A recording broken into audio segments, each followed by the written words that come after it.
In a world divided by conflict, corruption, and spiritual confusion, one man stepped forward from the southern tip of the Americas to lead not with authority, but with humility. This is the full story of Pope Francis, the people's pope. He was born Jorge Mario Bergoglio on December 17, 1936, in Buenos Aires, Argentina.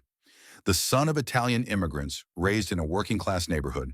As a boy, he loved soccer, studied chemistry, and even danced the tango. But a serious illness in his early 20s changed his life forever. In the silence of recovery, he heard a call to serve God. He joined the Jesuits, a Catholic religious order known for deep thinking, discipline, and service to the poor. From that moment forward, he dedicated his life to simplicity, obedience, and compassion. In 1973, at the age of 36, Jorge became the leader of the Jesuits in Argentina. But it was no ordinary time. Argentina was in the grip of a military dictatorship known as the Dirty War. Tens of thousands of people were arrested, tortured, or simply disappeared. Jorge navigated these dangerous years quietly. Some accused him of not doing enough. Others say he risked his life to shelter the persecuted. What's certain is that he never sought the spotlight. He focused on service. In 1998, he was appointed Archbishop of Buenos Aires. He rejected the bishop's palace and moved into a small apartment. He cooked his own meals. He rode the bus like everyone else. In 2001, he became a cardinal, but nothing changed. He remained the bishop of the slums, working with the poor, the homeless, and the addicted.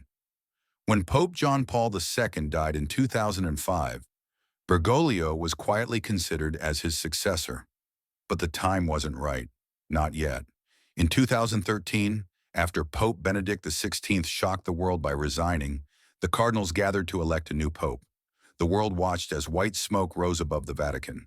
And then, a name, Jorge Mario Bergoglio, the first Jesuit pope, the first pope from the Americas, and the first non-European pope in over 1,200 years. He chose the name Francis in honor of Saint Francis of Assisi, the saint of peace, humility, and love for the poor. From the very first day, Pope Francis broke with tradition. No red shoes, no golden throne, just a simple white cassock and a warm good evening to the crowd. He lived not in the papal palace, but in a guest house. He washed the feet of prisoners, women, and Muslims, something no pope had done before. He preached a message of mercy, not judgment, a church for the poor, not the powerful. He called on Catholics to get out of their comfort zones and go to the margins where the suffering live. And in the process, the world began to listen. Pope Francis' voice echoed far beyond the church. He wrote Laudato Si', a landmark message on climate change, urging care for our common home. He famously said, "Who am I to judge?" when asked about gay priests, signaling a new tone of openness. He stood with migrants, embraced refugees, and called for economic justice. He visited war zones, refugee camps, and favelas, meeting people where they were, not where others thought they should be. And through it all, he made friends across religions, signing a historic peace pact with Muslim leaders in Abu Dhabi. Francis pushed for reform within the church too, fighting corruption, holding bishops accountable, and encouraging dialogue.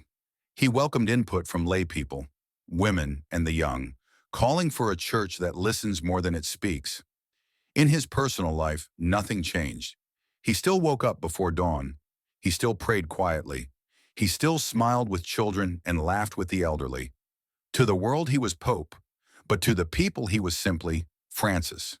Now in his late 80s, Pope Francis has faced health issues, surgeries, breathing difficulties, and long days in a wheelchair. But he continues to serve with the same fire, the same humility, and the same love. "Let us dream together," he once said. He reminded us all that the church is not a fortress, but a field hospital.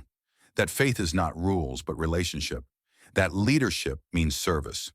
Pope Francis passed away on 21st April 2025, but his legacy lives on in the hearts of the poor, the cries of the planet, and the dreams of a more merciful world. Pope Francis, the people's Pope.